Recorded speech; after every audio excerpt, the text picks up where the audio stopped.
দিনাজপুর শহরের একটি ফাস্টফুড দোকান টেস্টি ট্রিট এর খাবার খেয়ে প্রায় অর্ধশতাধিক শিশু, নারী ও পুরুষ অসুস্থ হয়ে বিভিন্ন হাসপাতালে ভর্তি হয়েছেন। খাদ্যে বিষক্রিয়ার আশঙ্কায় আক্রান্তদের মধ্যে কয়েকজনের অবস্থা আশঙ্কাজনক বলে জানিয়েছেন চিকিৎসকরা।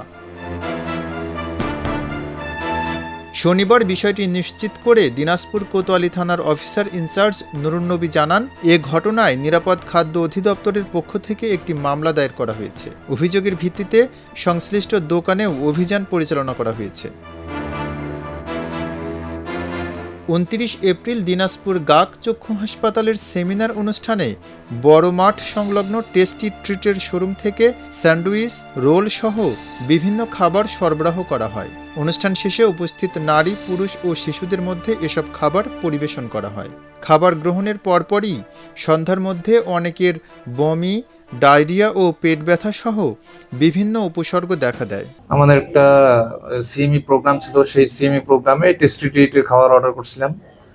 আর এই খাবার খাই আমরা মূলত অর্ধশতাধিক কর্মী আমরা সবাই অসুস্থ। খাবার খাওয়ার কিছুক্ষণ পর থেকে আমাদের পেটের সমস্যা হয়, কিছুক্ষণ পরে পরে আমাদের বাথরুমে যেতে হয়, বমি হচ্ছে, প্রচন্ড জ্বর থাকতেছে এবং সাথে প্রচন্ড পেটে ব্যথা।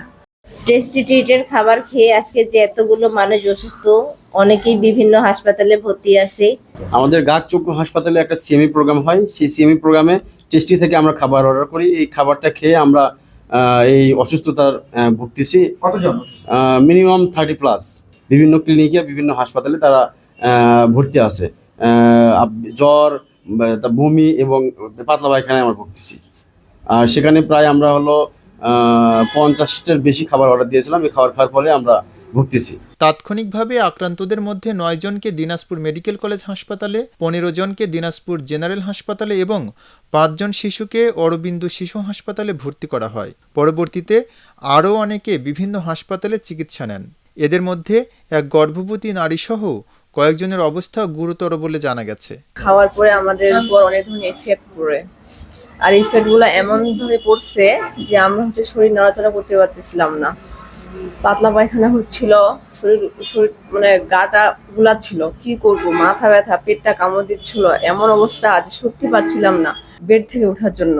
দিনাজপুর কোতোয়ালি থানার উপপরিদর্শক মিজানুর রহমান জানান, অভিযানে দোকান থেকে কিছু নষ্ট খাবার জব্দ করা হয়েছে এবং নমুনা পরীক্ষার জন্য পাঠানো হয়েছে। প্রাথমিকভাবে ধারণা করা হচ্ছে দূষিত বা পচা খাবারের কারণেই এ ঘটনা ঘটেছে।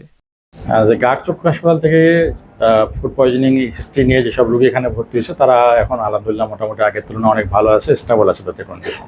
দিনাজপুর নিরাপদ খাদ্য কর্তৃপক্ষের কর্মকর্তা গৌরব কুমার সাহা বলেন, টেস্টি ট্রিটের স্যান্ডউইচ ও রোল উৎপাদন সাময়িকভাবে বন্ধ রাখার নির্দেশ দেওয়া হয়েছে।